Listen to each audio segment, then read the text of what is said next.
Hello and welcome back to another episode of Live on Location with Bowen and Mimi. We're in Revelstoke, BC with Jenise Lamoureux and Herbert. And He's going to be featured off and on today, I'm thinking. He's a beautiful little friend. So today Jenise is going to share her experiences as an entrepreneur. We're here at Forage Fill, her awesome shop. I think it's been going for a couple years now. But before we get into Forage Fill, there's a lot of different adventures that you've taken in life. There are. Background in accounting, and then this passion for sustainability. Yeah. And this is how it all ties together with Forage Fill. Yeah. But central, northern Alberta. Yeah. Oil and gas. Oil and gas. Yeah. Yeah. A little bit, maybe a paradox of what I do now comparatively to where I grew up. I was just home visiting my sister, and it was so funny driving down the highway to go to my mom's house, and there's big flames coming up from one of the refineries, and I was like, oh, I'm home. Right, yeah. And does that change that sense of home for you, or? Well, I would consider them both. I call them both home. But I've been here 15 years now, or close to, and this is home. This is home. Yeah, that's where my family is, and then this is home. Right.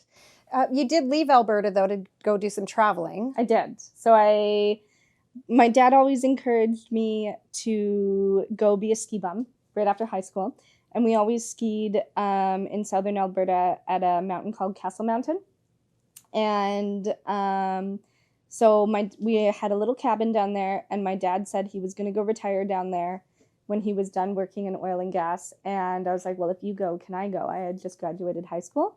And he's like, sure. So I did my season here, and then I stayed for the summer, and I worked, and I always knew I wanted to travel. And I had met a cute boy who left the country pretty soon after we met, and we ended up staying in contact, and he was over in Australia. And so I went over and met him, and we met up, and then we were together for 5 or 6 years, and we did Australia, New Zealand, Indonesia, came back via Mexico, and then came back to Revelstoke. Right. Yeah. At that time, were you interested in sustainability? I have always been interested in sustainability. My mom always used to call me her little granola child. But I think if I think back to the time that I spent living in New Zealand, I was kind of searching for what I wanted to do in life. And that was more so, nothing ever happened with any of my ideas over there. But I was always thinking about something that I could do. And I was like, what about this? And what about this? And I think more than sustainability, I was interested in more perhaps health and wellness and like farm to table and stuff like that. When I was in New Zealand, my ex came from a family who owned a dairy farm in New Zealand. And so that's definitely like the entrepreneurial bone was stirring then. But it, I would say more so that like farm to table, gardening, growing, more so than circularity and waste diversion. Right. Did you have a chance to work on the farm when you were there? We did. Yeah, we did. It was really cute. We spent 6 weeks. We repainted the farm manager's house, and I think we did bits and bobs for his family, and then we moved to the coast and we lived on the beach. I was very fortunate. We lived in their beach house for a year. Okay, what'd you do for the year? I cleaned on the coast, and I had my perfect little triangular life where I would go to work, and then I would check the surf, and then I would go home and do yoga. And it was just the most wonderful lifestyle. Okay, so then you decide, yes, Revelstoke is the place for me. Yeah. Or for us. Yeah. At the time. Yeah.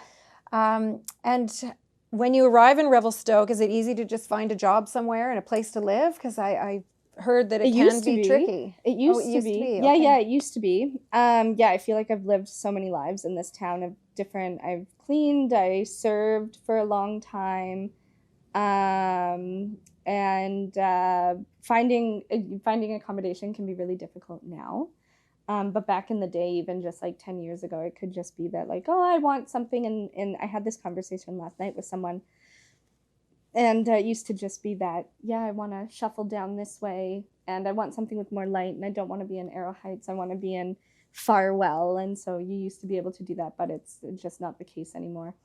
Finding work for myself, I served up until 2017, and then I I worked for myself after I was done school. And then I worked remotely in accounting. So I've kind of been out of the Revelstoke job market for 7-8 years. Yeah.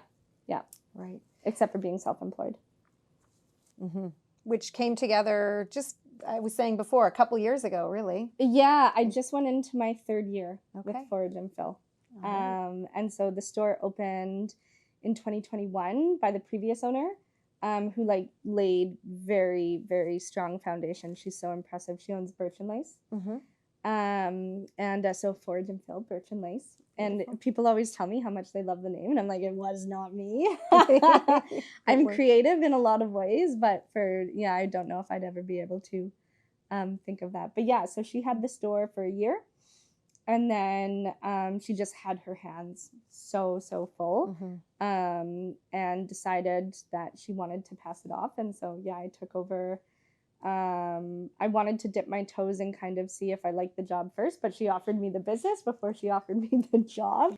And what were the things that you were excited about when you first came in as an employer? And what were the things that right away you went, oh, this is going to be a challenge? Well, for me, having my background in business and accounting, I really looked at the numbers first. And then when I saw the refills, I thought, like, if I can service the community from the storefront, why can't I, why wouldn't I be able to service the accommodation industry in the community? And so coming into it was under the pretenses of bringing that program to the community. And so I crunched a whole lot of numbers, and I worked with Community Futures in town, and it came down to the wire. She had, if I was not going to take over Forage and Fill, it was going to be moving to the basement of the salon. And as we were waiting from an answer if I had been approved for my loan, she had contractors texting her being like, hey, when's our start date? And she's trying to hold them off, and I'm waiting. And it was really intense at that time. Right. Yeah, it was really intense. And then at that time, we previously spoke about, like, this does all kind of tie in. I was battling addiction issues. That was, you don't know, I'm 2 years sober now, but you don't know how bad it is until you look back. And somehow I was still able to get myself into the business. But yeah, it was those two things all came to a head at the same time. And where were you getting support through that experience? Nowhere. I was the type to suffer in silence. And but I kind of knew that things had to change if I was going to achieve the goals that I wanted to achieve.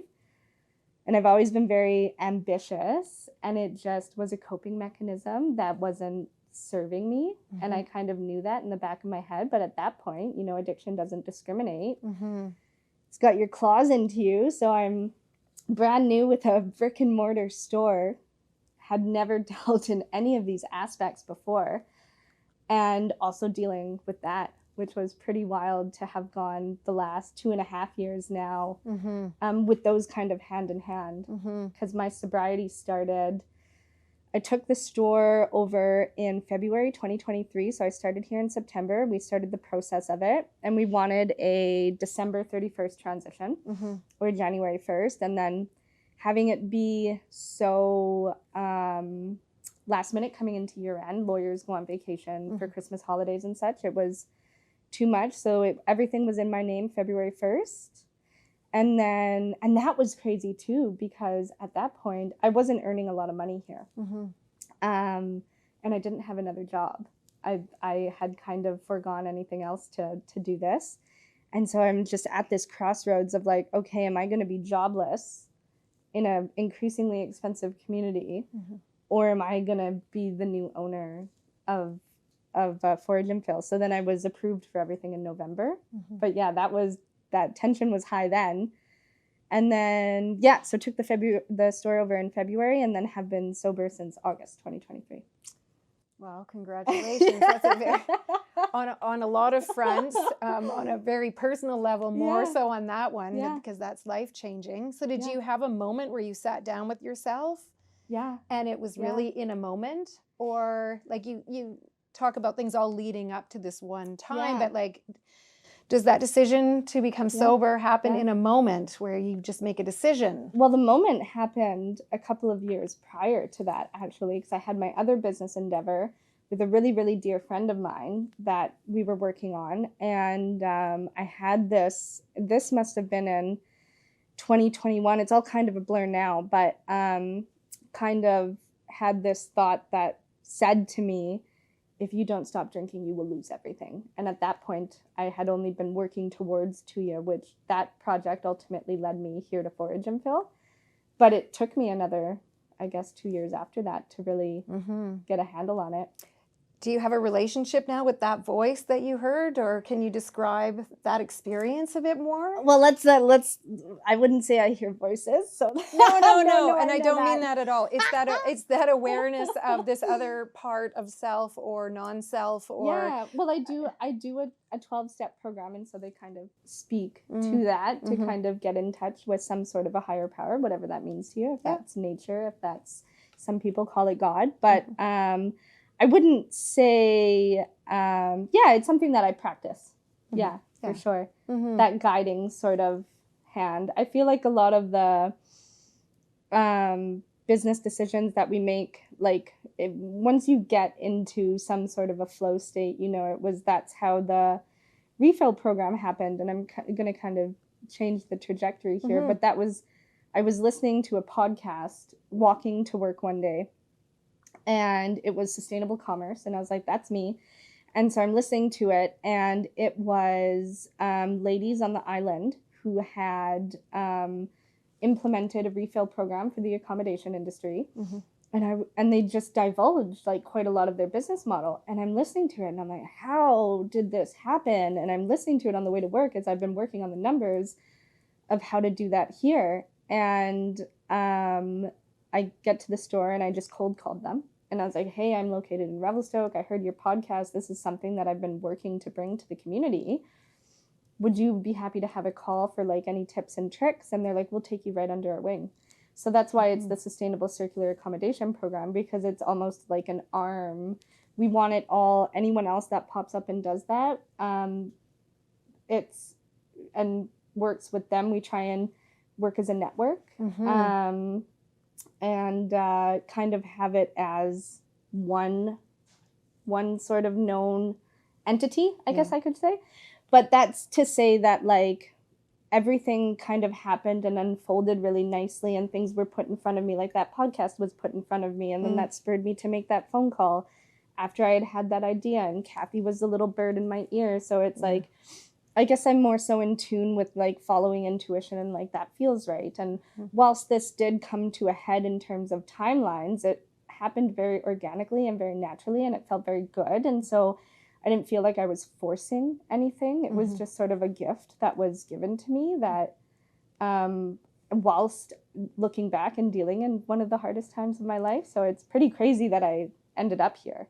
What a beautiful story. Yeah, it's pretty incredible. Yeah. And it's nice to reflect on that, because we were talking about being overwhelmed. I've been off work for 5 days. I come back to, we have 1,000 people's clothing.